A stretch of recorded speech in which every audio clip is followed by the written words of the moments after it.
Salut les amis explorateurs, j'espère que vous allez bien. Je vous retrouve aujourd'hui pour une, je pense, assez courte session. Je vous promets qu'aujourd'hui je vais vous improviser une petite pensée qui m'est venue et je vais essayer de la dérouler et de pas faire 1 heure et demie dessus. Mais quand ça vient, il faut pas se priver, hein, n'est-ce pas? Vous connaissez l'adage. Alors, écoutez, aujourd'hui, j'allais vous demander une chose très simple. Bon, pour le peu de personnes qui me suivent jusqu'à maintenant, et puis ceux qui me suivront dans le futur, peut-être, sait-on jamais. J'avais envie de vous demander si vous connaissez un petit peu la littérature de Lovecraft. J'en ai pas encore parlé sur cette chaîne. Bon, c'est une littérature qui me tient à cœur parce que pour ma part, j'ai lu ça très jeune. Et ça m'a profondément marqué très longtemps. Je vous fais une petite définition pour ceux qui connaissent pas ou qui connaissent très peu ou qui connaissent simplement par le prisme de la culture populaire, puisque maintenant c'est devenu quelque chose d'assez répandu, notamment dans l'univers geek, etc. Le jeu de rôle, etc. C'est très bien, mais à la base, si vous voulez, ça reste quand même de la littérature. Et il faut pas se le cacher, une littérature très particulière.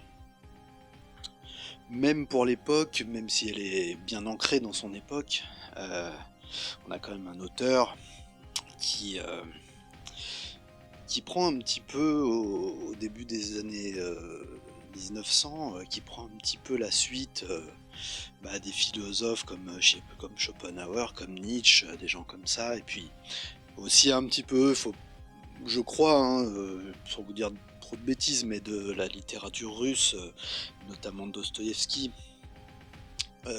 dans le côté assez noir déjà, Kafka bien sûr aussi, côté assez noir, assez pessimiste, voire extrêmement pessimiste,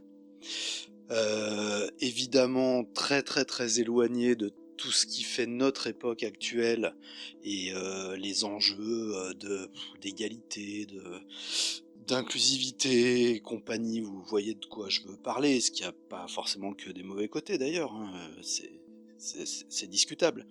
Mais là, on n'est pas là-dedans. On n'est pas là-dedans. Howard Philip Lovecraft, c'est quelqu'un qui voit le monde et plus précisément l'univers comme un énorme chaudron bouillonnant de plein de formes de vie qui nous sont extrêmement hostiles et pour lesquelles on n'existe pas, mis à part à être des pantins, voilà, des pantins risibles et sacrifiables.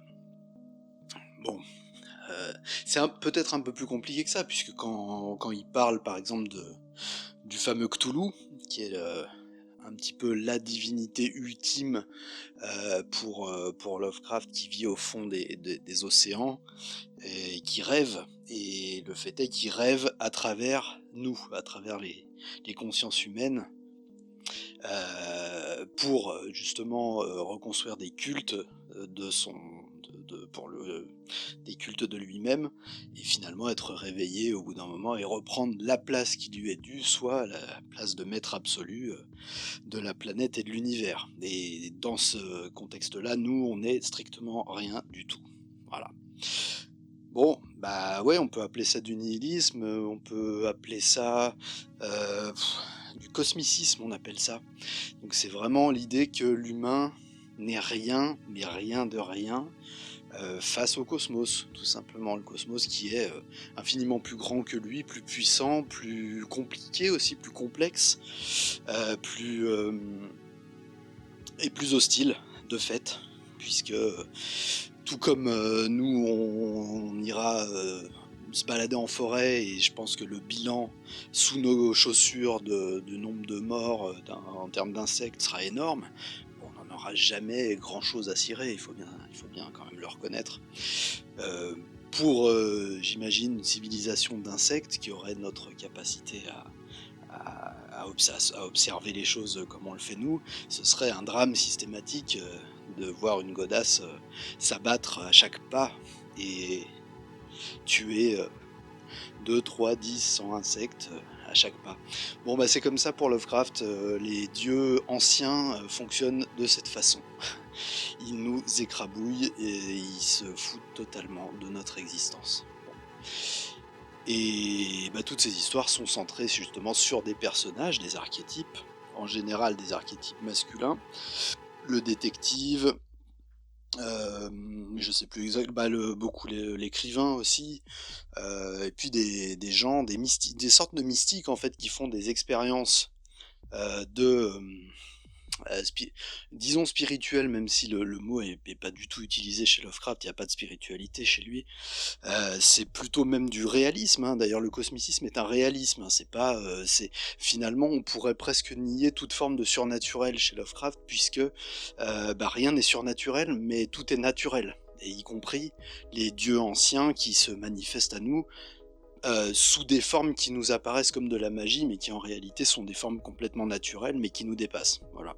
Tout comme toute technologie qui nous dépasse d'ailleurs pas tant que ça, nous la considérerons comme de la magie, puisque nous serons incapables de la comprendre.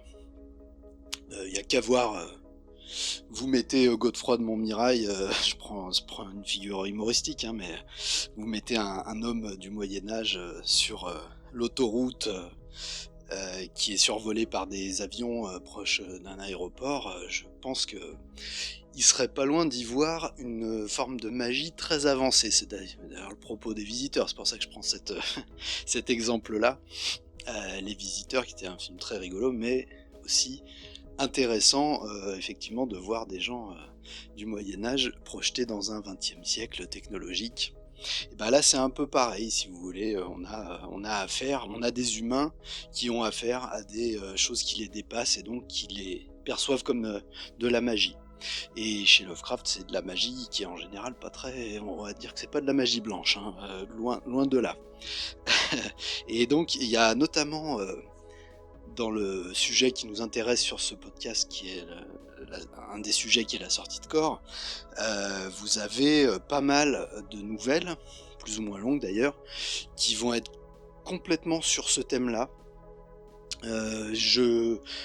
J'ai pas envie de vous dire de bêtises, j'ai peur de mélanger les titres, mais je crois que Par-delà le mur du sommeil est vraiment consacré à ça, puisque ça suit l'histoire du héros dont j'ai oublié le nom, qui fait en quelque sorte une sortie de corps énorme de plusieurs années, et qui se voit projeté dans une civilisation extraterrestre complètement surréaliste et décrite de façon très précise, et finalement pourquoi pas peut-être très cohérente d'ailleurs.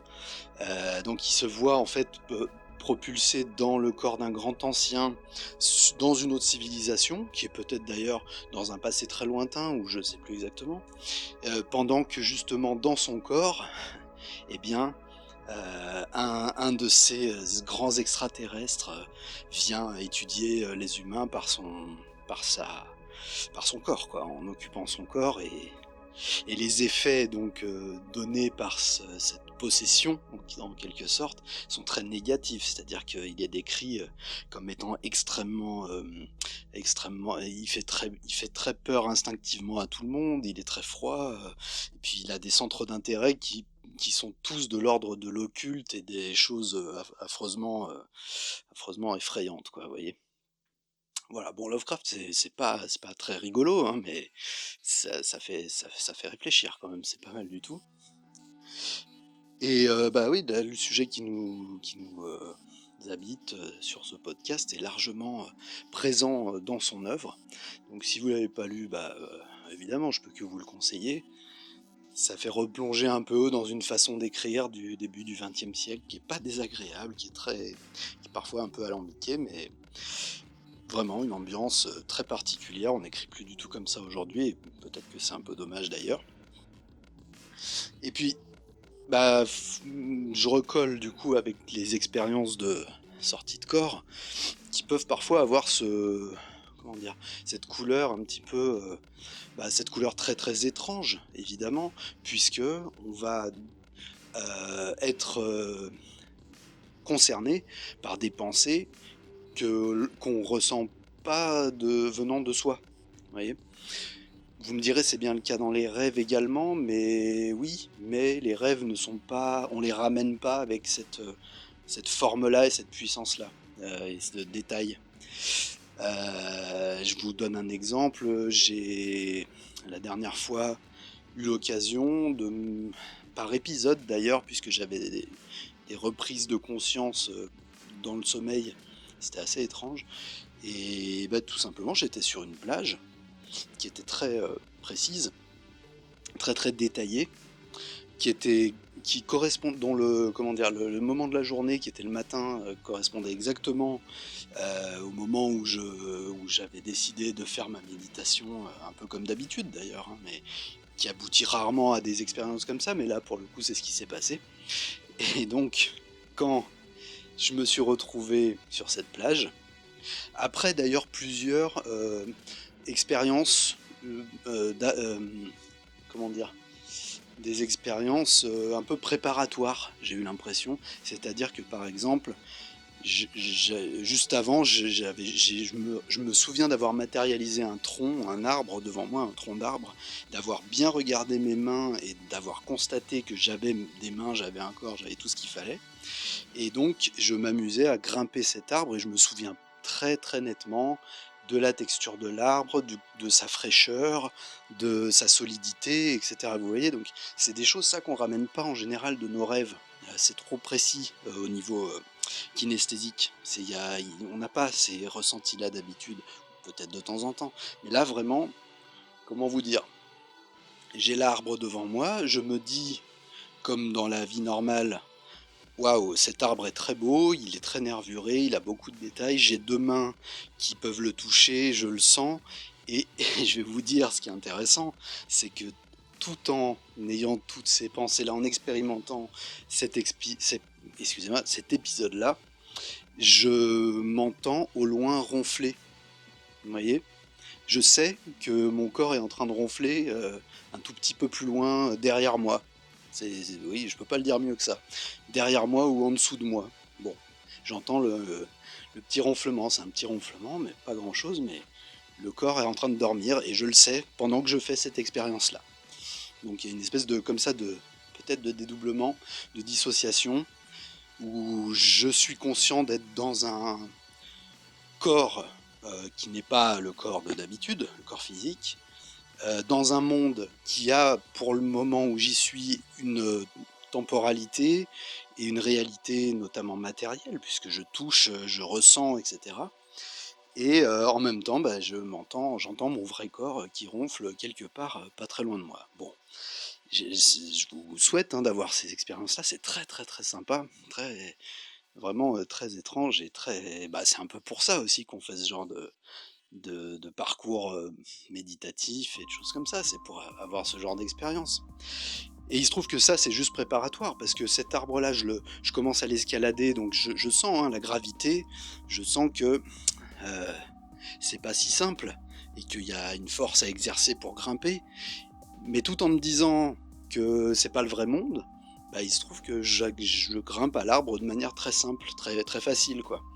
Donc j'ai quand même conscience que la limite physique peut être dépassée par la volonté dans ce monde-là.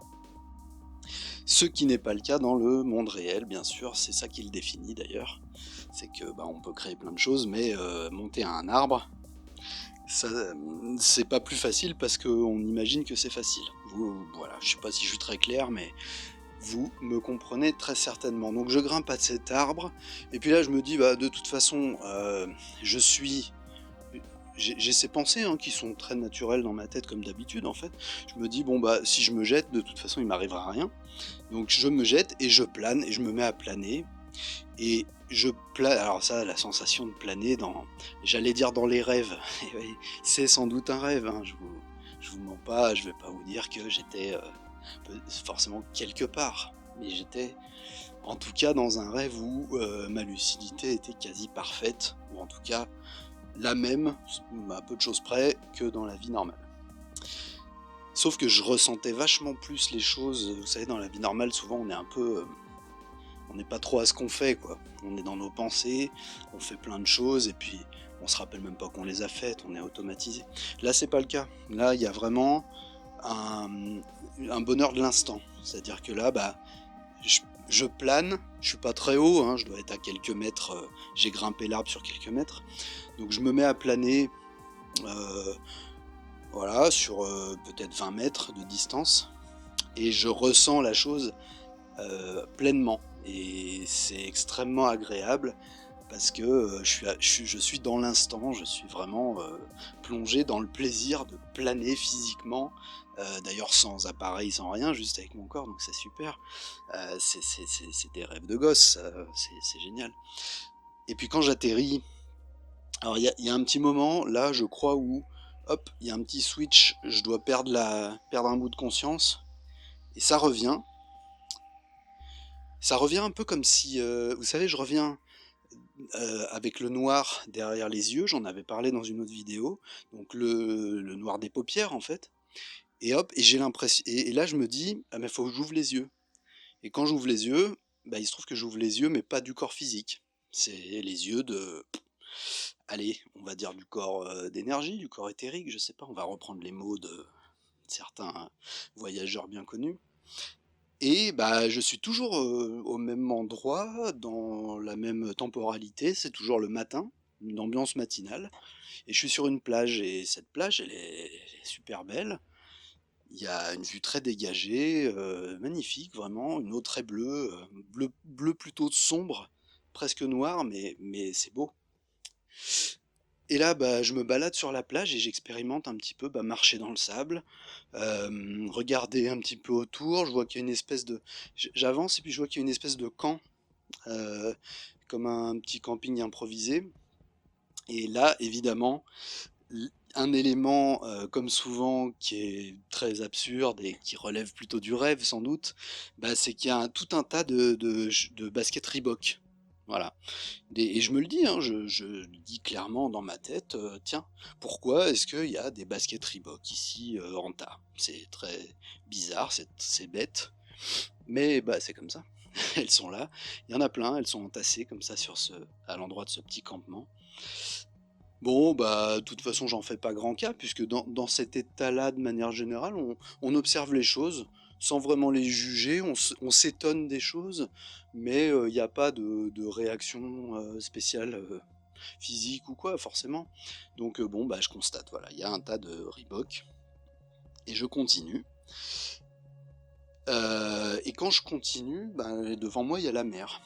Donc, la mer, le petit matin, et puis je me dis, bah tiens, si je regardais en l'air, et en l'air, effectivement, bah, il y a la voûte céleste, il y a les étoiles, etc. Et je me dis, bah merde, ça c'est un truc dont j'ai toujours rêvé, bah, c'est d'aller voir un peu ce qui se passe. Et hop là, juste en me disant ça, je monte très très vite dans le noir, dans l'espace, en fait, dans le noir de l'espace. Ouais, vous me direz là, à ce moment-là, on rentre un petit peu plus dans quelque chose d'un peu plus onirique, ou peut-être que la conscience est un peu moins là, je sais pas, c'est possible. Il y a des variations comme ça de conscience à certains moments. J'ai pas l'impression, pour ma part, d'inventer ce décor, c'est-à-dire qu'il faut bien comprendre que je suis moi dans un décor fini, d'accord? Voilà, c'est pas, je décide pas moi qu'il y a une plage, qu'il y a des Reebok, etc. Je constate. C'est ça la différence fondamentale, et la chose à prendre en compte, c'est que je suis certes l'acteur du moment, mais le décor, c'est pas moi qui le mets en place. Bon bah je monte dans l'espace, je me retrouve dans le noir, forcément, l'espace étant composé en grande partie de vide. Et puis je fonce un peu, et puis quand je vois quelque chose qui brille, je fonce vers la chose qui brille. Donc je fonce à des vitesses extraordinaires, et c'est très grisant. Mais c'est pareil, il n'y a pas vraiment de sensation de type physique qui voudrait qu'on ait, comment dire, on a le vertige, ou... Il n'y a rien de tout ça. C'est très intellectualisé, c'est vraiment... je vais vite. Voilà, je constate que je me déplace extrêmement vite. Bon. et je m'approche des points lumineux, donc il y a des soleils, des choses comme ça. Bon, ça m'intéresse pas trop, je trouve ça joli, je m'approche un peu, mais pas trop. Et il y a un moment où il y a une espèce de, comment dire, d'amas nuageux, vous voyez. Et là, je me dis dans ma tête, et là, je sais pas trop pourquoi, je me dis, tiens, c'est un nuage d'Oort. Bon, et je vais être franc avec vous, je sais pas ce que c'est un nuage d'Oort. J'en ai aucune idée. Je pense que j'ai lu ce terme-là, ou j'ai entendu ce terme-là sans doute dans des conférences, des choses comme ça, ou des bouquins, ou autre chose, mais je saurais pas vous expliquer ce que c'est qu'un nuage d'Oort. Et or, je m'approche d'un amas nuageux, enfin nuageux, c'est pas vraiment des nuages, hein, c'est plus une galaxie en fait. Et je me dis, ah là là, c'est un nuage d'Oort. Et je m'en rapproche, et là j'ai bien pu examiner sous plein de coutures, mais bon, je pense que c'est quand même à une échelle assez lointaine, et ça fait quand même un bel objet en forme de plusieurs nuages, etc. Et puis, très vite, je me désintéresse de ça. Et je dis très vite, c'est vraiment quelques secondes, hein, ça va très vite. Je me désintéresse et je redescends. Pardon. Et quand je redescends, et ben, je, je redescends pas sur le sol directement, je reste au-dessus de la plage. Et je redescends au même endroit, hein, c'est la plage comme tout à l'heure, ça n'a pas bougé, tout est parfait. Et en revanche, au loin, et ben, là, je me mets à entendre des gens qui chantent et j'entends de la musique. Et extraordinaire parce que j'entends vraiment des voix et de la musique. D'accord. Et là encore, hein, je suis toujours capable de vous dire que il y a un léger ronflement derrière moi, hein, qui correspond à mon corps physique. Donc je suis pas perdu dans un rêve ou dans quelque chose de. Non, je suis conscient. Je, je sais que j'ai mon corps derrière, mais il se trouve que je suis à une quinzaine de mètres au-dessus de la plage et que un peu plus loin, il y a une autre plage, mais je la vois pas. Mais par contre, sur cette autre plage, je sais que ça chante, qu'il y a plein de gens, que c'est très joyeux. Et alors, je dirais pas que ça m'appelle, mais, euh, mais si. En fait, mon sentiment, c'est qu'il y a de la musique, il y a de la joie, il y a des gens qui font la fête de l'autre côté, et que ça m'appelle fortement à les rejoindre. Sauf que bah, je me réveille pour une raison ou pour une autre, je sais plus. Mais là, je suis ressorti, je crois que j'ai ronflé un peu fort, et puis hop là, ça m'a fait revenir. Et puis l'expérience était terminée, et par contre, ben, si je suis capable de vous la restituer avec beaucoup de détails aujourd'hui, alors que ça s'est passé il y a peut-être une semaine et demie, ben, c'est que voilà, ça marque infiniment plus qu'un rêve. À savoir que en ce moment, moi, je rêve très peu, j'en fais quelques-uns, mais je les oublie vite. Donc là, rien à voir, rien à voir. Là, c'est vraiment quelque chose je dirais quelque chose de vécu. Je peux pas le dire autrement. Je prétends pas du tout être allé quelque part, avoir fait. Je prétends pas que ce soit une sortie de corps, on est bien d'accord. Je pense à une forme de rêve lucide plutôt.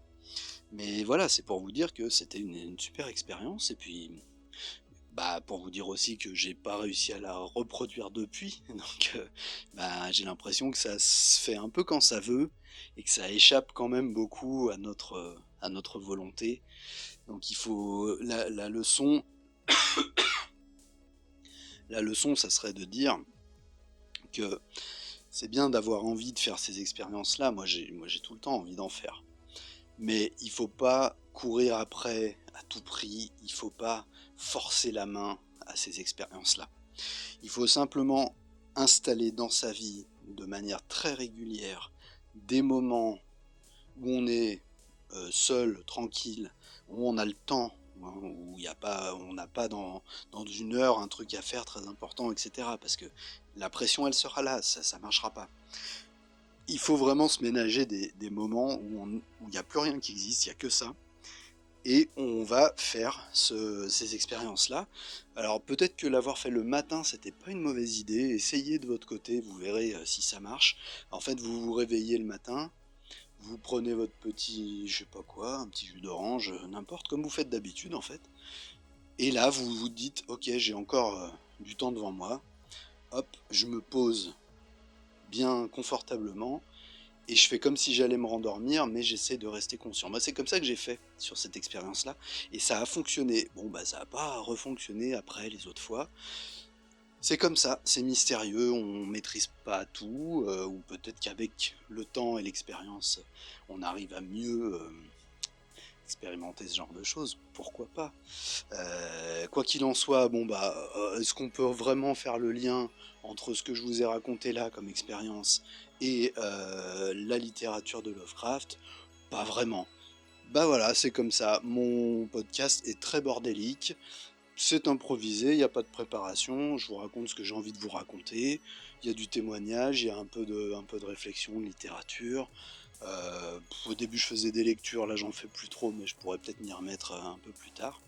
Peu importe, j'espère en tout cas que ça vous accroche un minimum. Vous voyez, je fais moins long, hein, quoique c'est peut-être un peu long quand même, mais je fais un peu moins long parce que je vois que les vidéos, en tout cas les audios, de 40-50 minutes sont en général pas regardés jusqu'au bout, c'est dommage. Donc je fais un peu moins long.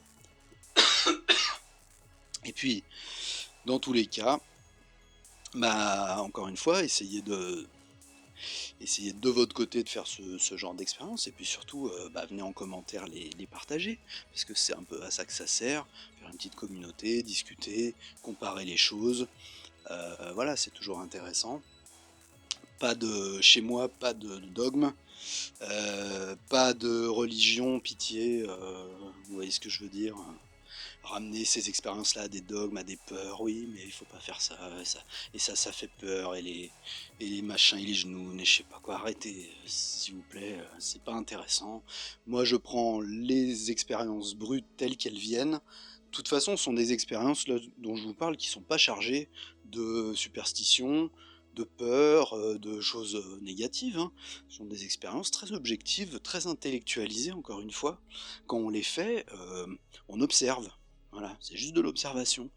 Bah voilà, tout va bien, il n'y a pas de problème.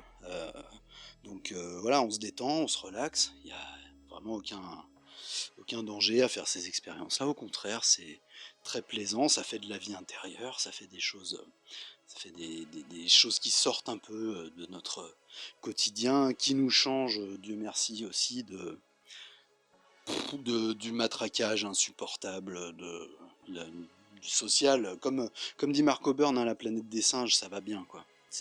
On est bien obligé d'y être un peu, de travailler, d'avoir des conversations avec ce qu'on pourrait appeler les PNJ, voilà, sur le foot, la politique et les impôts.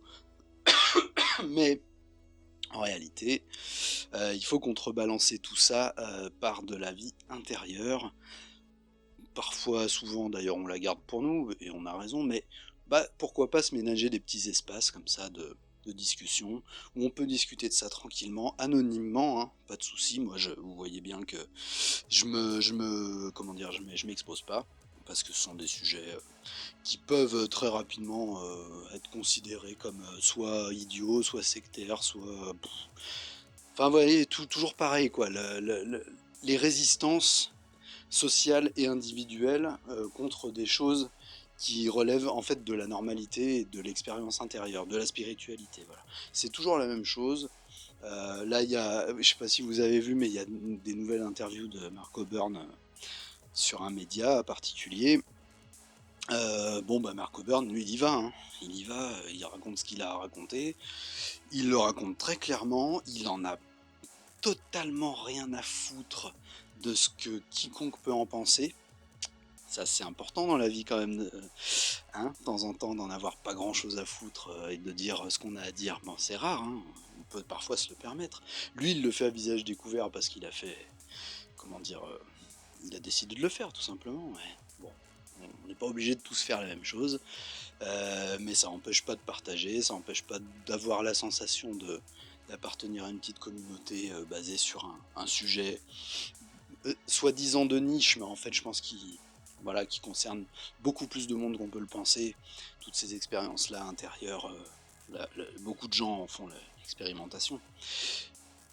Et voilà, donc j'attends vos commentaires, j'attends vos critiques, j'attends vos remarques, je vous attends, hein, de toute façon, donc n'hésitez pas. Plus vous réagissez, plus vous me proposez peut-être des sujets, et cetera, plus je suis motivé moi pour, faire des vidéos derrière, pour réagir, pour, peut-être, voilà, partir sur d'autres choses. Donc voilà, vous n'hésitez pas, j'attends vos retours, je les espère en tout cas, et moi je vais vous souhaiter de très bons voyages, et je vous dis à très bientôt. Bisous.